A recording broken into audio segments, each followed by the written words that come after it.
Good morning, everybody. Welcome to the webinar. We're just giving a couple minutes for a few more people to sign in, and then we'll get started. So we'll be right with you.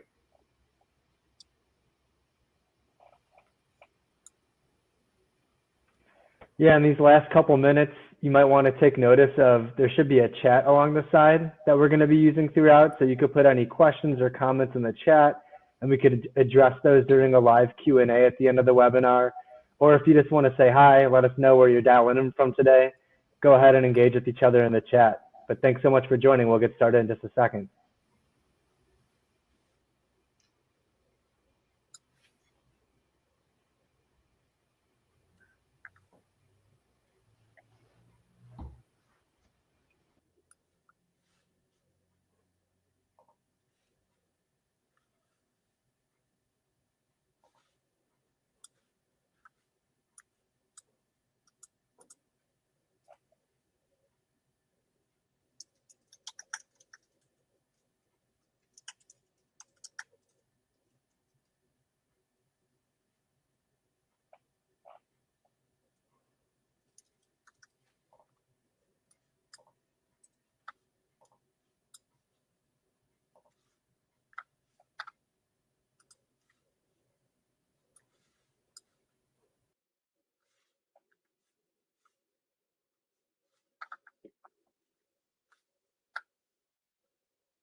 All right, I see a couple more people trickling in, but we can get started. And for anyone else that joins late, we'll have this all recorded, so it'll be sent out afterwards. So let's just kick things off. So hello, everyone, and thanks for taking some time today to join Spark Hire and SmartRecruiters for a webinar about the advantages of skills-based hiring. Today's webinar is scheduled for an hour, but it will likely be about 30 to 45 minutes long. And like Jeremy said, we will also have some time for Q&A at the end, so leave any questions that you may have in the chat throughout the presentation. And we will be emailing out a recording of this webinar to watch later on. So my name is Patrick O'Connell, and I'm the Product Marketing Specialist at Spark Hire. For those of you who are unfamiliar with Spark Hire, it's a video interview platform that's used by more than 6,000 organizations in over 100 countries. Our one-way video interviews have helped organizations make their interview process 5 to 7 times faster, while also making the process more collaborative. Spark Hire provides an integration with SmartRecruiters so that users can leverage the main features of Spark Hire from within SmartRecruiters applicant tracking. SmartRecruiters Talent Acquisition Suite is used by high-performance organizations for making the best hires. It has full functionality for recruitment marketing and collaborative hiring. We have collaborated with SmartRecruiters on this webinar to help provide some educational and actionable content to help take your talent strategy to the next level. So I'm eager to introduce the panelists joining us today. We have Spark Hire's own Jeremy Tolan, the Partnerships Manager. We have Dave Novak, a Senior Talent Strategy and Transformation Consultant at SmartRecruiters, and guest speaker Laurence Wilhelmi, a Senior Manager of Talent Acquisition at Essence. Now, what we're going to be talking about today is a shift in hiring practices, where employers are looking more closely at specific candidate skills to produce the most effective teams. So if any of you have seen the movie Moneyball, where a baseball team's general manager looked at a complex web of players' abilities to build a winning team, you might see some similarities between the strategies we're going to discuss today. So to start, let's get right into the idea of skills-based hiring. Dave, can you please start us off by briefly describing what skills-based hiring is, and how does this differ from more traditional hiring methods?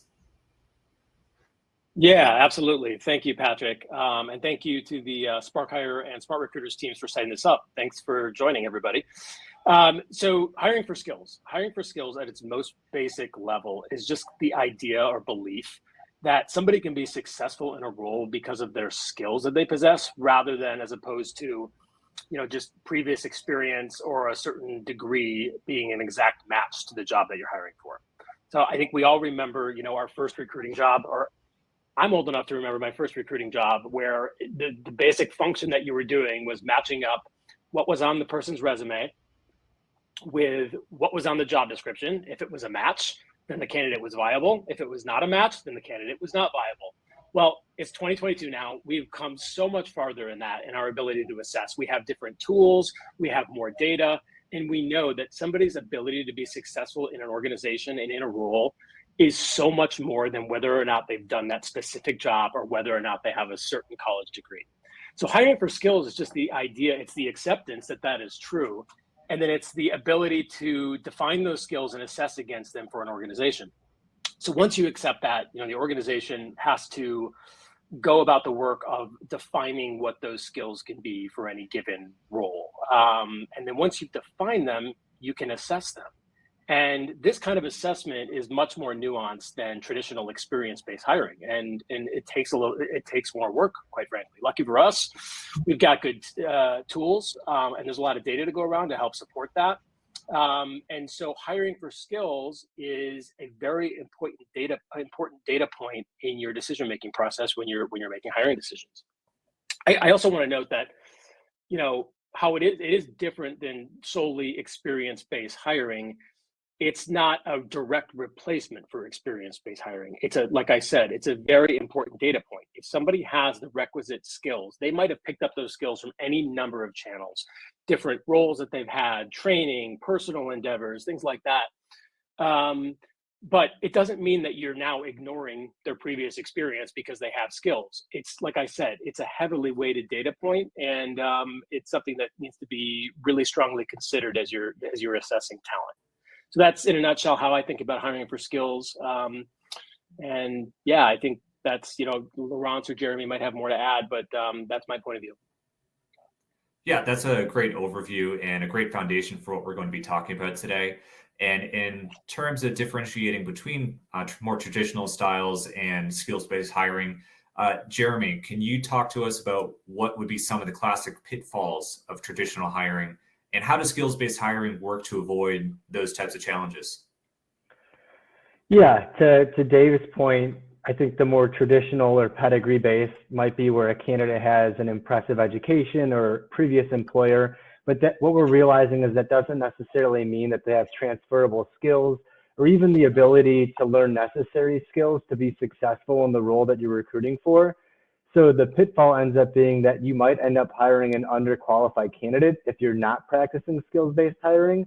And similar to that, what people are realizing is that work experience in a particular field doesn't necessarily mean that the candidate has those necessary skills for your role. Where they see this is that it could be very different industry from industry, or even the nature of their previous roles. As an example, I have a lot of experience in hiring candidates for different types of sales roles, whether that's entry level, management positions, everything in between. And what I've realized too is that there's very different types of sales experience. For example, door-to-door sales experience could be very different than doing software sales. And even just from industry to industry, the skills that are required to be successful in different sales roles could really differ a lot. But what's really challenging too is that it's nearly impossible that a candidate that you're considering, that they've actually done the exact same role before, where they've executed the same types of tasks, the same way that your organization already does them. So what's really important is to focus on making sure that the candidate at least has the necessary skills for the job to know that they'd be successful in the role. And by practicing this skills-based hiring and focusing on these other aspects of the candidate, like Dave was saying too, which can include things like their behaviors, competencies, preferences, all of those things are going to help you evaluate candidates more objectively, which can also lead to having a more diverse talent pool too. Yeah, those are some excellent points you made there, Jeremy, about looking for those specific transferable skills or lack thereof. Laurence, is there anything you'd like to add from your perspective? Yeah, I fully agree with what Jeremy just said. Like, there's so many ways that biases or assumptions are infiltrate the traditional hiring processes. We've all had like experience with hiring managers saying they can figure out who will be successful in their team by a single handshake or a 5-minute, the first 5 minutes of an interview process. And like we've seen people that had very questionable interview techniques like brain teasers and these sort of things. To me, in a way, hiring for skills, it kind of takes us back to the basics. It pushes the hiring team to get organized and get aligned on two things. So the set of skills required to do the job and how to assess each of them. Otherwise, it's very easy to get to a higher point, and basically everyone's hiring for what they feel is needed for the job, and there's no alignment. So I'm a huge fan of this technique for sure. Yeah, so it sounds like it may ask more of you as a hiring manager, but it could be more effective. So skills-based hiring does require you to look more critically at your company's needs when developing a job description. So Laurence, how do you go about building the most effective job description that will find candidates with the right qualities in order to succeed? I don't know that we're the best in class just yet in that field, but we are currently in the process of transferring our job descriptions into job ads, and the goal of that obviously is to connect us with more qualified candidates. The JDs that we currently have are quite long, full of jargon, and many have well over 10 requirements or requirements we're not even assessing for in the interview process. So one thing we're focused on right now is narrowing down the requirements to the absolute must-have for each position. So about 5 must-haves skills, and anything our recruiters don't screen or assess shouldn't be on that list. So for many positions, for example, we don't really care about degree. So why would we put them on our job description, right? We also translate years of experience into expertise levels. So for example, instead of saying you need 3 years of experience in software development, we updated that for you to be an expert in a specific language or have a specific skills basically to assess. Finally, currently in the process, so if anyone has best practice on the call on how to translate our culture in the job ad, I think this is also a very important piece of skill-based hiring. I would love to get your advice. I found a statement at one point from Shopify that I really loved. It reads like this. So sorry, I'm gonna have to step in a little closer. But it was for a product manager position, and it said, high trust and flexibility have always been a part of our culture. And if you're expecting to be told exactly what to do, Shopify may not be the right place for you. We don't claim to have all the answers, and that's why we look for independent thinkers, collaborators, and people hungry to grow alongside their team. I really like that because it felt like it could help people self-select out of the process that maybe wouldn't be able to or have the skills to navigate this kind of environment. And so I was trying to figure out how to do this for our company as well. Yeah, so it sounds like you're really targeting which specific skills as opposed to just listing all the would-be nice-to-haves. So Jeremy, what would you say in terms of how to build a job description? Anything you'd like to build upon what Laurence said? Yeah, I love all the things she mentioned. I love the idea of thinking of these as more as ads than descriptions too. And I like the idea of for roles that don't necessarily require having a certain type of degree, not listing that as a requirement just because that's what most of the other employers did at some point in time, really evaluating what is actually necessary and focusing on the skills that you're looking for in those positions. And a lot of it has to do with that alignment and that organization with your team. Make sure that you're collaborating with the rest of the hiring team to determine which specific skills are going to help your organization accomplish their goals.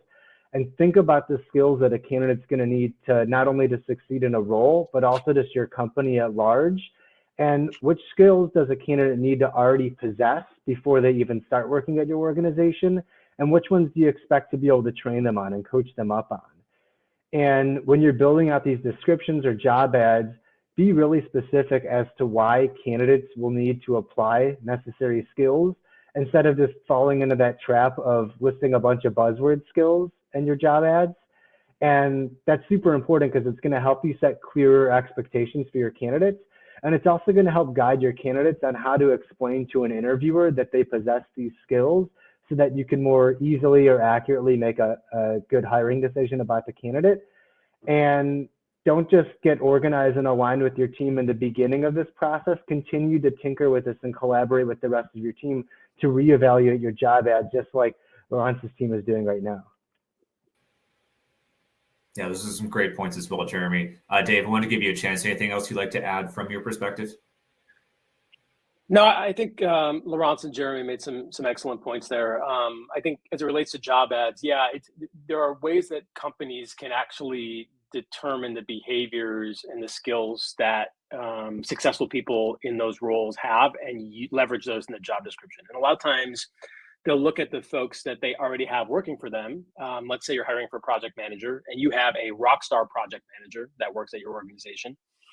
What makes that person good in the role? Like, why are they good? What do they exhibit that makes them so good? Well, they're super detail oriented. They're assertive enough to, drive results when people aren't, holding up their part of the project. They're great communicators. They're able to facilitate conversations with all levels of the organization. You're capturing those. You're assessing that internally, and you're saying this is what's really important. What's not important necessarily is whether or not the person has been a project manager before. So using your assessment tools and turning them inward and being able to look at what actually makes success in your organization, and then leveraging that in a job ad or in your interview process or your assessment process, I think can be a really powerful tool as well. So yeah, that's a great segue into our next question, because what you're laying out is that skills-based hiring ought to be more objective in theory, because you're looking at those specific skills, and that should be an objective process. So Dave, did you want to speak a little further about how you can actually structure your interview in order to best identify those skills in a candidate? Yeah, absolutely. I mean, there's been a lot said about this. So, my talking points may not be very new, but I think it's important to have a structured interview process, first and foremost. You're not going to get an encompassing picture of what somebody brings to the table if everybody's asking them the same questions, or you're kind of focused on a narrow experience or skill set. So you really want to define who is going to be asking what, and structure a process in which everybody's probing on different skills capabilities for the candidate. So there's significant prep involved in this. And before you interview anybody, I highly recommend that you meet with your interview team and everybody's aligned on what's important for this role and how you're going to go about assessing it. So the structure is totally important. I think you have those structured questions, and your assessment process starts to be a little bit more than a coin flip and making it a hiring decision, which is, if you don't structure it, generally what it is. And then you've got assessment tools. So you add another data point into your interview process, where you have some kind of skills-based assessment, whether it's HackerRank or Predictive Index or the DISC assessment or whatever it is, that gives you an objective data point around whether or not somebody can pass a certain test or has, at least some idea of the particular skills. And then Laurence made a point about, finding an organizational culture fit or an organizational fit.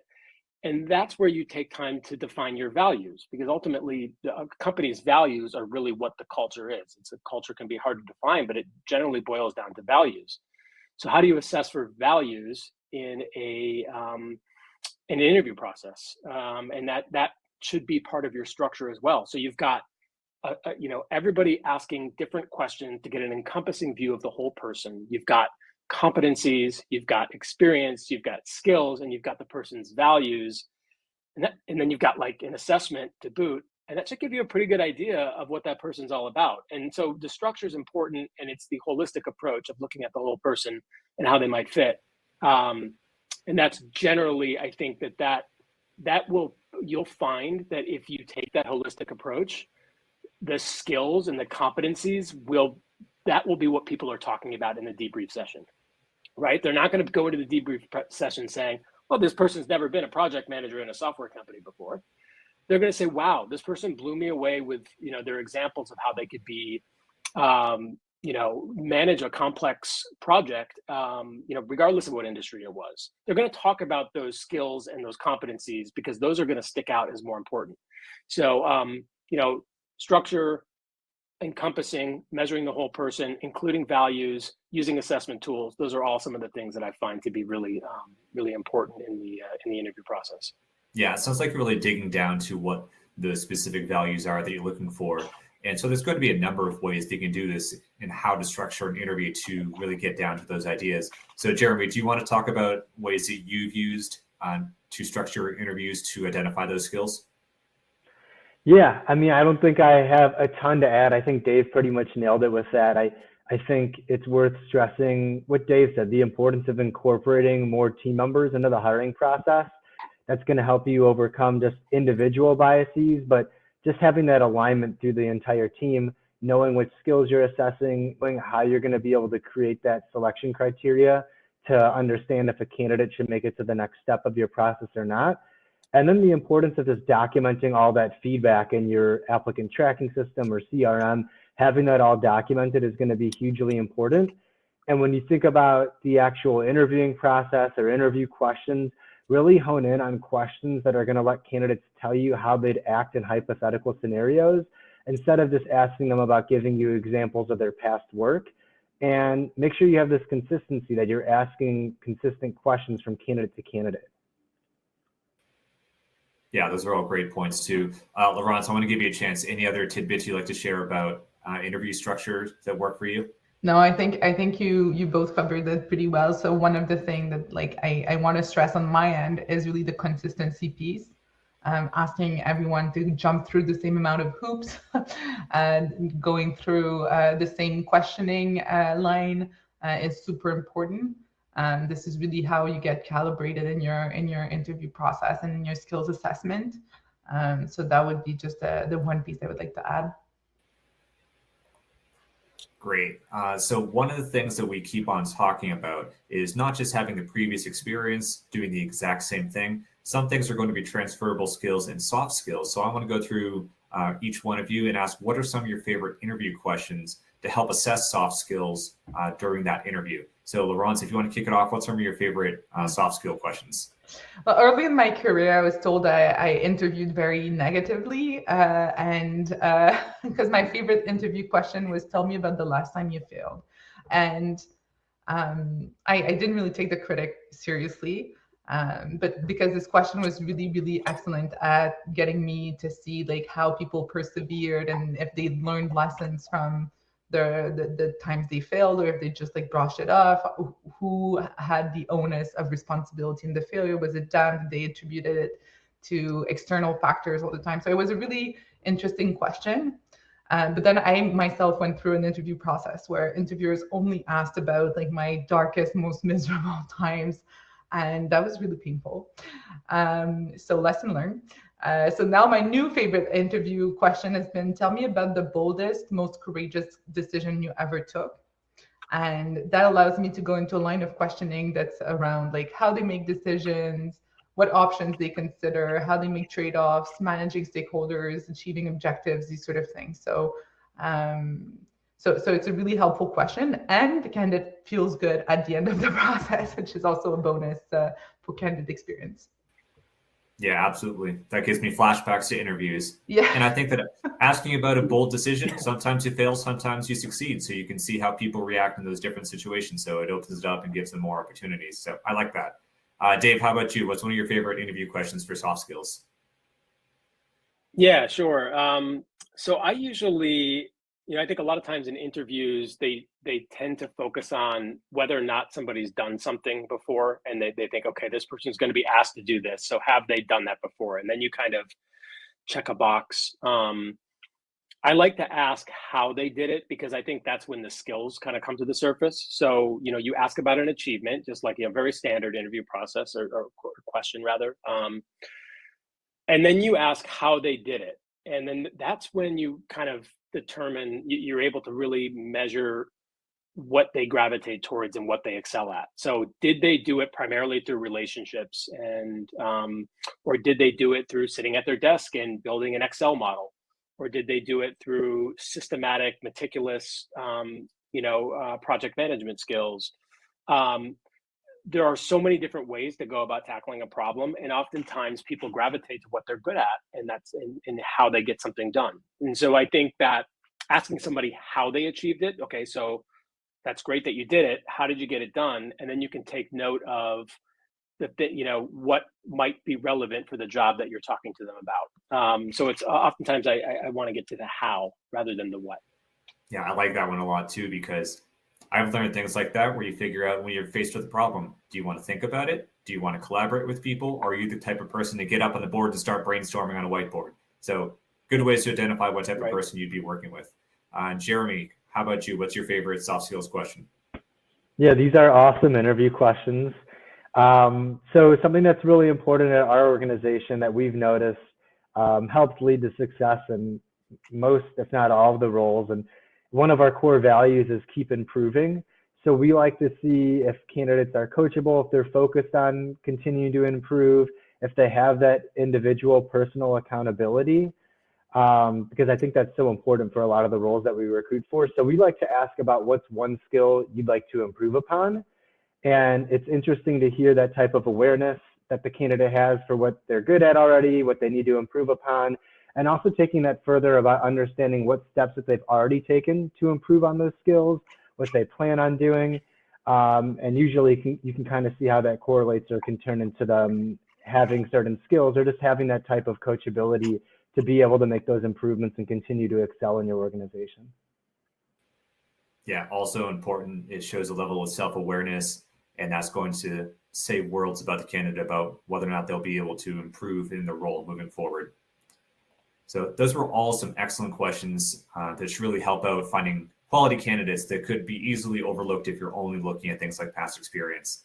Now we have one last question to go for our panelists, but before we do, I want to share a poll with all of you to be able to take. So please take a look at your screen. I'm going to put this up now, and it will ask you if you would like to receive any information from our participating panelists. So just select the answer that's best for you, and we'll be sure to get you connected after the webinar ends. Okay, so on to our last question of the day. Dave, can you talk about how are companies using technology to leverage skills-based hiring and find those right candidates? Yeah, sure. So I think there's three kind of main areas here, or the way I think about it anyhow.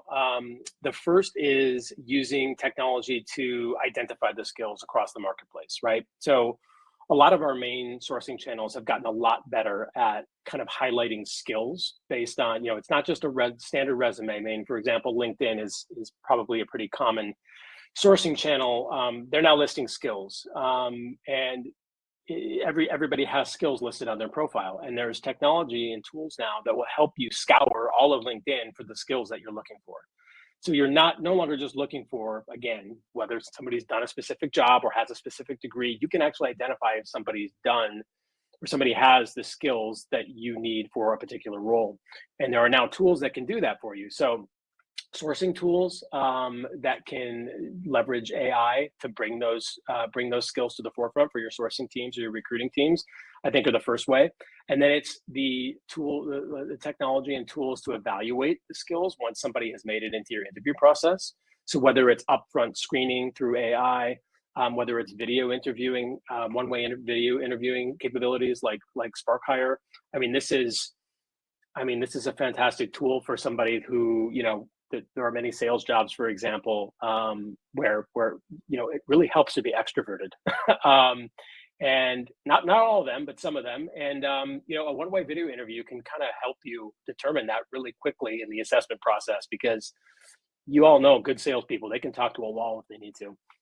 So there are a lot of good tools in the interview process and the assessment process now as well. And then I think the organization and the pipelining and pooling of talent using tools like CRM, so you identify the skills, you use tools to scour the internet and find all of these great candidates who have the skills.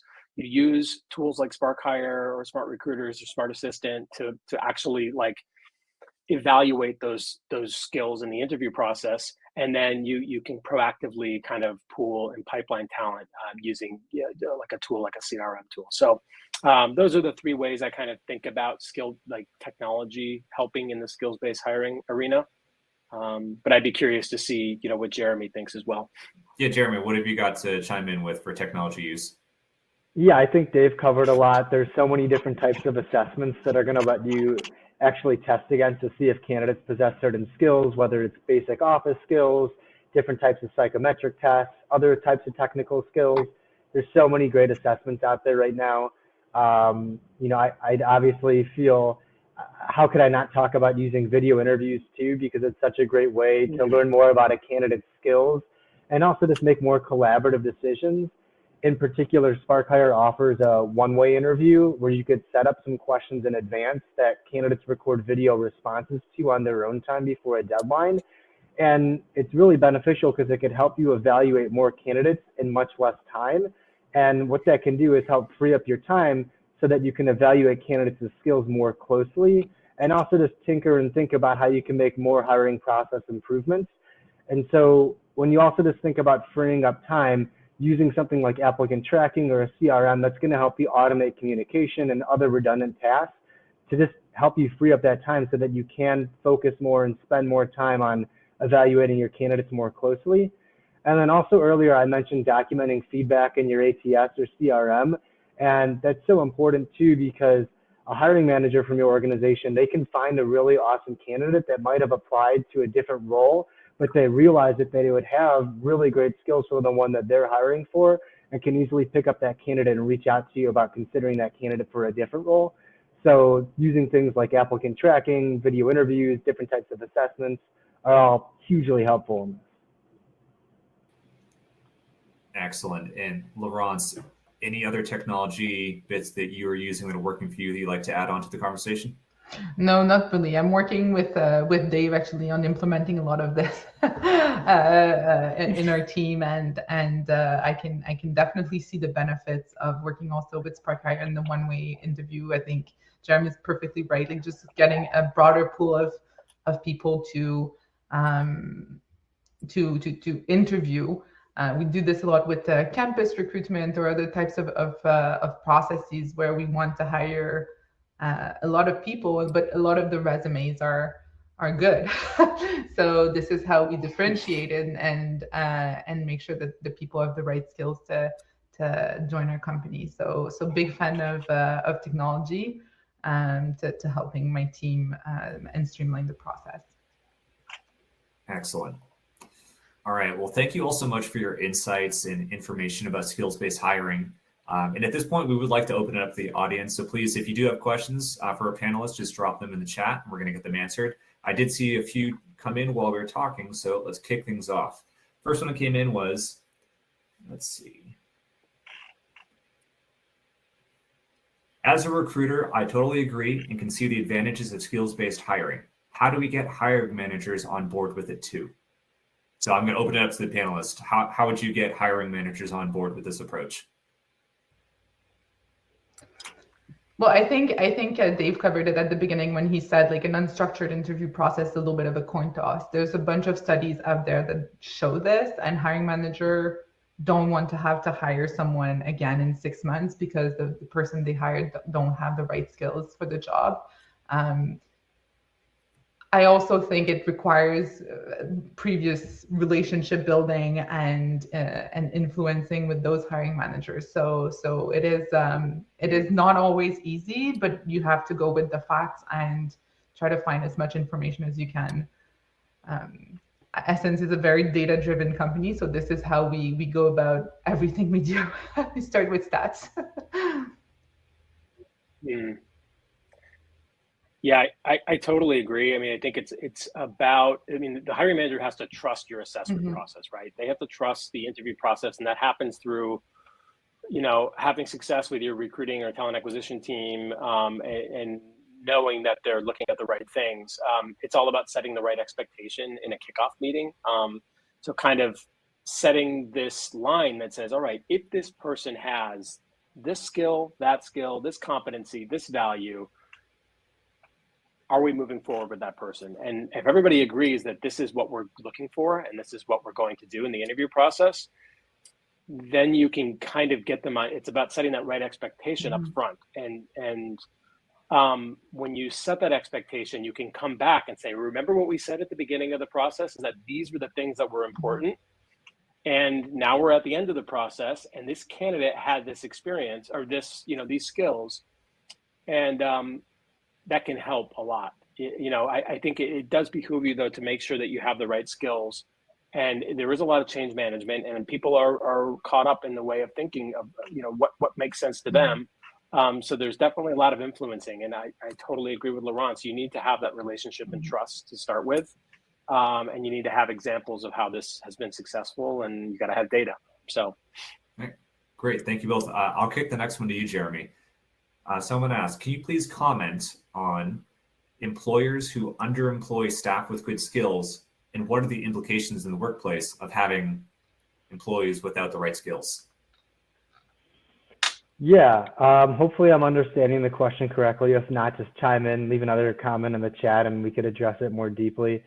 But if you're underemploying, if I'm understanding that correctly, maybe you're not hiring enough people and there's too much of a burden or workload on certain individuals that can cause burnout, and that might increase your turnover, or just have them not performing at the level that you'd expect them to.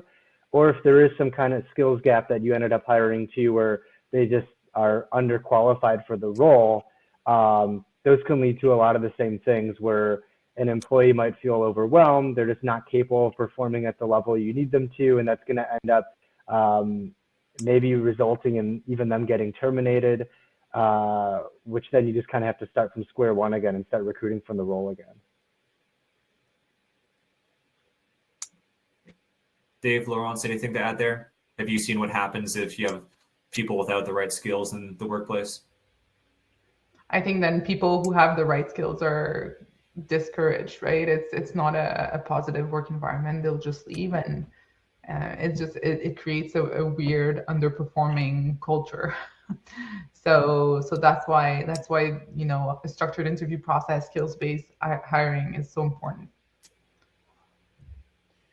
Yeah, I think Jeremy made a comment earlier in the webinar around. I think it really depends on whether or not your skills-based hiring has the right infrastructure for training to back it up. So if you hire, you've got to kind of determine, is this a skill that they need to hit the ground running with, or is this a skill that we have the infrastructure to train on? And if you have that right infrastructure, it can be okay to be hiring people that don't have the right skill set. But if you don't, if you're a startup organization and you're moving super fast, your hair's on fire all the time, you don't have this infrastructure to develop your team in the way that's necessary, then you really got to get good at assessing the skills up front. And that I think it really depends on where your organization is at and whether or not you can afford to hire people that don't have the skills to get going right away. So. Excellent, thank you. We have another question came in. I'm anticipating the answer to this one is going to vary based on the job and the company, but someone asked, what are the necessary soft skills that are expected of a skills-based candidate? Yeah. Totally depends. Yeah, like any great question. I mean, yeah, exactly. I just think it depends on what's important to the role and to your organization, right? What's important is that you define them. You have to be able to say, hey, this person needs to be analytical. And the reason they need to be analytical is because this job is requiring that they look at large, complex data sets and make some inferences about them, right? So if you know that person is going to be asked to do that, then a soft skill would be analytical. I don't know if analytical is a soft skill. I think broadly speaking it is. But yeah, I mean, I think it really depends, like communication skills, for example, are those, if the person's going to be sitting in front of their desk at an Excel spreadsheet all day, are communication skills important? Maybe not. Maybe the analytical skills are, and that's what you need to be kind of looking at. So I think it depends on the role. It depends on your organization and your culture and what's going to be asked of the person. But it just is important that you do define them, I think. Yeah, it sounds like it goes back to what you were all saying earlier about really looking critically at your job description, collaborating with the team, the hiring manager, and seeing what specifically is needed for that role. And that is going to help define which soft skills are going to be necessary for that specific job. So thank you for the question. All right, I've got one more question in the chat. Someone writes, I am a huge fan of skills-based hiring, and I agree on all the advantages. On the flip side, do you see any disadvantages organizations should be aware of and prepare for with skills-based hiring? I do see. I'd go along. Yeah, sorry, go ahead. Go ahead. So depending on your company, one of the issues you may find is a bit of a greediness to hiring manager, where you get a very long list of skills to assess, and then it becomes I don't know if you've ever seen that meme where it's like the interview and then it's like Godzilla and against, I don't know, another dragon, and then the job, which is like very like vanilla, and it's like just a drawing of a crocodile or something. But it can become like this big, massive interview process structured with assignments and tests and so on. And then you get to the job that's like not at all the right expectations. So I would say that's one of the pitfalls of skills based hiring. It needs to be the must-haves, and no more, no less kind of situation. Yeah. Mm. Jeremy, did you have something you wanted to add there? I think that's a good point. Like for any role, there could be any number of skills that at some level an employee is going to need, but really just focus on those must-haves that are so critical to even just do the role or have any type of success in the role. And I think also just something to be wary of, I know Dave touched on it earlier, but don't neglect any other aspects of assessing a candidate and only focus on skills. So it's not like you're just completely avoiding or not considering their previous experience. You're balancing that all, right? And while you might place more weight on skills when you're assessing candidates versus their previous experience, it's not to say you can neglect that or completely ignore that or other aspects of what would make a really great candidate too. All right, excellent. We did have one more question pop in, and please feel free if you have more questions, just keep them coming in the chat. We have someone who writes, I faced an issue while recruiting. All went smoothly, like their skills matched with the job, and they were very good in the interview. But when they started working, they don't seem to have any expertise they mentioned earlier. Any tips that you can give to help avoid hiring or how to identify those candidates who may not have the skills that they say they do? I think it was Jack Welch that had the interview process of once they got the final 3 candidates, the process with they all did the job for 6 months because he didn't trust the interview process enough that they had the expertise that they said they were going to have. You can have we've talked about all these different data points that you can have in the interview process, and each one of these data points that you do effectively are going to give you a higher percentage that person's going to be successful in the role. But the fact of the matter is there are still going to be people that do really well in the interview process because they're just good at interviewing, and maybe they have some of the requisite skills, but the skills have been applied in a different way, in a different environment, in a different culture, and they're not translating to where you are right then and there. So I think that evaluating the whole person, and I think that evaluation also includes reference checks. I'm actually a big fan of reference checks. It might sound a little old school, but if somebody can't give you the name of somebody they worked with before, that's concerning to me, and that's another data point. And I also think we have some things that are surfacing now, some outside the box interview processes where the person is actually like role plays, and even a step further where they're actually able to do some of the work before they actually step into the role on a full-time basis. There are things you can do if you really want to get invested to make sure that they're going to be able to be successful. But even then, you don't know until the person gets in. So you're trying to increase your percentage with each one of these data points. And I'd love to be able to say that there's a foolproof way to ensure that the person's always going to be successful. But I mean, there's just not right now.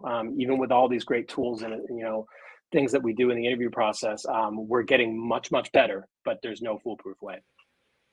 Yeah, all fair points. Jeremy, Laurence, anything that you've used to help avoid those types of situations?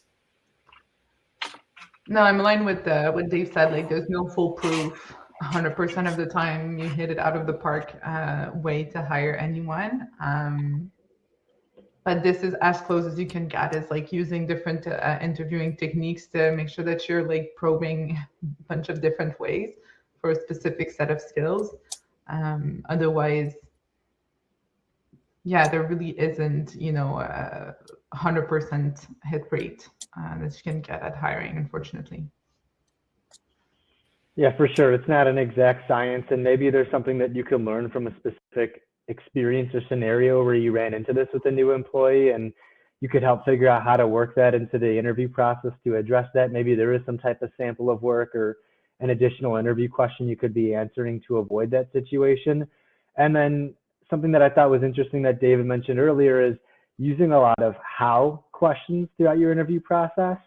So if you're asking a candidate to tell you about an achievement, a great achievement that they've accomplished, how did they go about doing that? How did they go about solving some type of problem in their previous role? So learning more about how they go about things versus if they've done something before, I think could help you avoid situations like that too. Yeah, so it sounds like you're going to do your best while you're interviewing. You ask those assessments, get those data points, but then it's always a matter of continuous improvement because there's no foolproof way. You just keep on getting better each time. All right, if there are no other questions, it looks like we're about wrapped up here. So someone asked, will we consider more training on choosing a right candidate? Absolutely. We have continuous webinars we will keep on producing, so just keep an eye out for more announcements coming through. So I'd like to thank everybody for posting those questions in the comments. We really appreciate them. And with that, we're going to wrap it up for now. But please, if you come up with other questions, feel free to use the email addresses on the screen to contact our panelists, and we'll be happy to get back to you and answer after we're done here today. So once again, thank you so much for attending today's webinar. Thank you to our panelists, Dave, Laurence, and Jeremy. We really appreciate it. And so please, again, don't hesitate to reach out to us with more questions. We will get this webinar recording emailed out to each of you, and we'll see you all at the next Spark Hire webinar. So have a great day, everyone. Thank you. Thank you. Bye. Thank you. Thanks.